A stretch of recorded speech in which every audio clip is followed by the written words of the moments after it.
Paliwanag nga kung anong ibig niyong sabihin. The court hereby finds all the accused guilty beyond reasonable doubt of the crime of rape with homicide. Hindi po naman totoo yan, nagbibiro lang po ako nun. Hi everyone!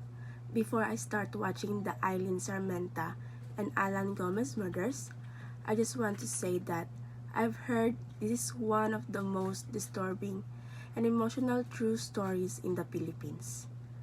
I actually don't know all the details yet, but I'm aware that it involves a case of abuse of power and injustice, and I want to see how the documentary will show what really happened. I'm watching this not just out of curiosity, but also to understand how our justice system handles such a crime, a horrifying crime, and to reflect on what lessons we can learn from it. So now, let's watch the video together, and after that, I share my honest reaction and thoughts.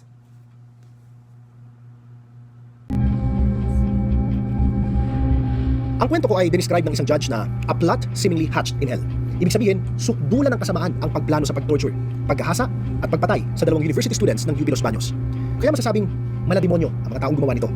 Ang babae, natagpuan sa isang van, wala ng buhay, duguan, may tama ng pala sa muka at walang saplot pang ibaba.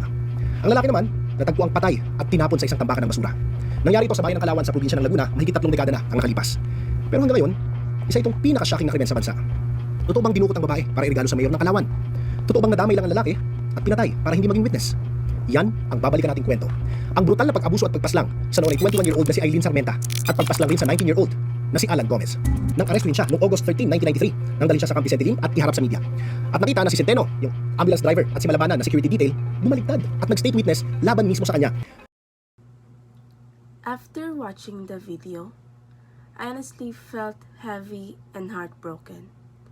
This episode talked about the tragic case of Eileen Sarmenta and Alan Gomez, two students from the University of the Philippines, Los Baños, who were brutally murdered in 1993.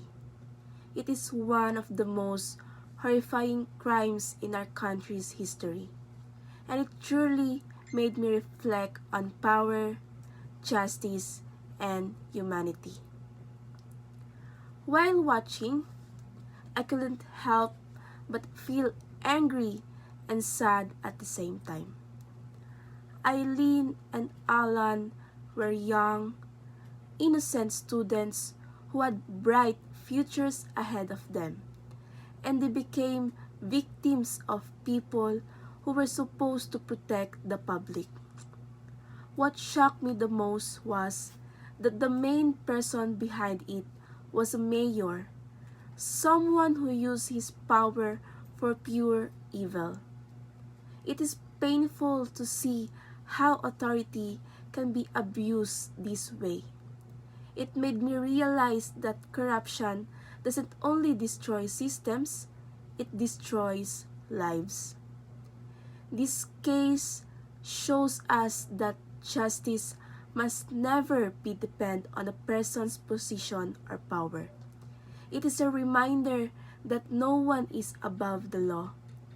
I also realize how important it is for our justice system to remain strong and fair, because crimes like these should never be forgotten or repeated. It also teaches us to speak up, to fight for what is right, and to never let fear silence us when we see injustice. Eileen and Alan's story reminds us that silence allows evil to win. After watching this, I feel a deeper respect for the people who continue to fight for justice and truth. I hope that our generation will carry these lessons to be vigilant, compassionate, and brave enough to demand accountability from those in power.